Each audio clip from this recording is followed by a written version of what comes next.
Following on from my series of every plant in Plant vs Zombies 2 ranked from worst to best, I got a lot of requests to do the same for the first game. And here we are, guys. These lists cover every plant in the game, starting with the day stage and finishing at the Bible plants from Dave's Twiddy Dinkies. First up is Day, which features lots of key plants that you'll be using a lot throughout the duration of the game, and some that can be thrown in the trash like a soggy banana. I'm GMVS, and these are all the day plants in Plant vs Zombies 1 ranked from worst to best, in my own opinion. At the bottom of the list is the chomper. Before he was the most annoying class in Garden Warfare and the worst premium plant in Garden Warfare 2, he was a somewhat usable multi-instant kill plant. He's fun to use, I'll give him that, and I even left him off my worst plants list, which I consider to be both generous and regretful in hindsight, because 150 sun is a bit pushing. Using him with a defensive plant is a good shout, and I'd say he's better than the spring bean from Plant vs Zombies 2, which pretty much functions the same way but just on water only.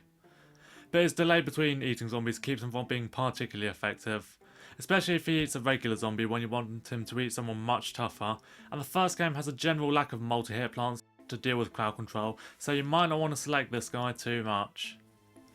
7th place is the potato mine. I originally had this guy at the bottom spot of the list, but eventually decided to give him the edge over chomper as he's used for the night and fog levels due to a small price tag. Aside from that, the poor spud mine never really had a chance as he's unlocked a couple of levels after the cherry bomb, which pushes the mine's usage down quite a bit. He's also outclassed by Squash, who has no activation delay for the cost of 25 extra sun. Although, like I said, he's used for the night levels to take out zombies at the beginning when building up sun, and although he's difficult to use in fog due to the clouds, you can use their underground nature to your advantage and deploy a battle of them to deal with digger zombies easily. But even then, magnet shrooms and split peas probably do that better. 6 is the snow pea. I mentioned in my premium plants in Plant vs Zombies 2 list that I'm not really a big fan of this guy, although at least he is free in this game and obtained early on.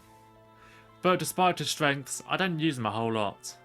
His price tag makes him tricky to use in night levels, and on the roof he can be used in the middle as a secondary plant, but there are better options for this. I also don't like the way you get given a load of peashooters right out of the gate. They could have been spread out more throughout the game. Overall, it is a decent plant, but I find there's better choices, such as the repeater.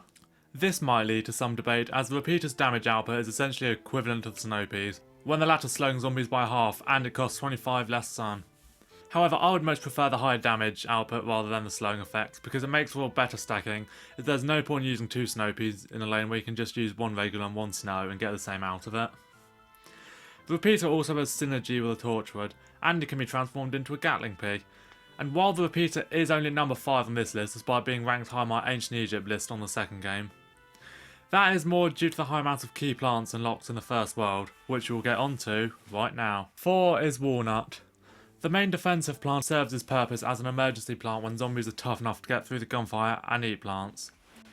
He's one of the most used plants in the game for good reason, and I'd say he's the best overall out of the 3 defensive plants.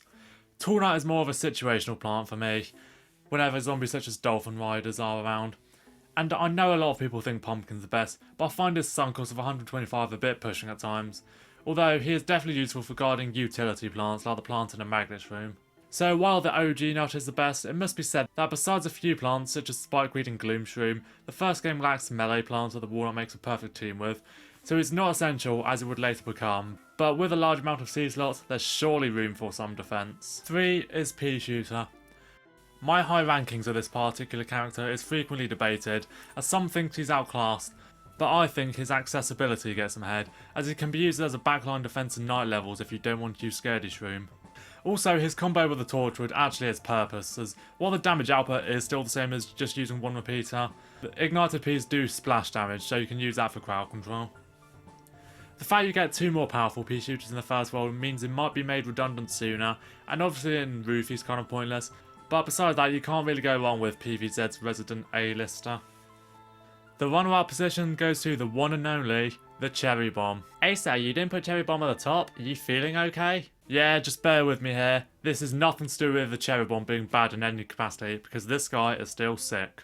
The fact that you get him after completing the 2nd level is honestly just stupid, because it low-key makes you invincible for every non-night level from there on, and even then it's not the hardest thing in the world to use it in night. Okay, maybe that is an exaggeration, But in the second game, you actually have to complete an entire world to unlock it, while in this game it's handed to you on a plate like your most hated pop singer is handed Grammys. The only contention to the CB is a Puff-Shroom, which blows up a larger area for just 25 extra sun and leaves behind the crater, but besides that, this guy essentially makes groups of bucketheads look infantile. And taking the top spot is the sunflower. Arguably the most important plant in the game for deploying other plants, unless you're one of those people who insist on beating the game without sun producers by spamming Puff-Shrooms. Having said that though, you can main Puff-Shrooms and bring in sunflowers in night levels, and this way you can get around the sunflower's high cost, so that debunks any arguments that the sunflower is redundant in night levels. Also, the regular sunflower is not outclassed in any way, as you need air in order to use twin sunflowers due to the upgrade plant system. And unlike the second game where the Sunshroom got buffed, there's no point using Sunshroom in day levels. 1 because he produces less sun, and 2 because he requires a coffee bean. So there's no real contest for the top spot on this list. No matter how amazing the cherry bomb is. That is my list for all of the day plants ranked from worst to best. Leave a like, subscribe if you're new, and comment your list down below. Thanks for watching.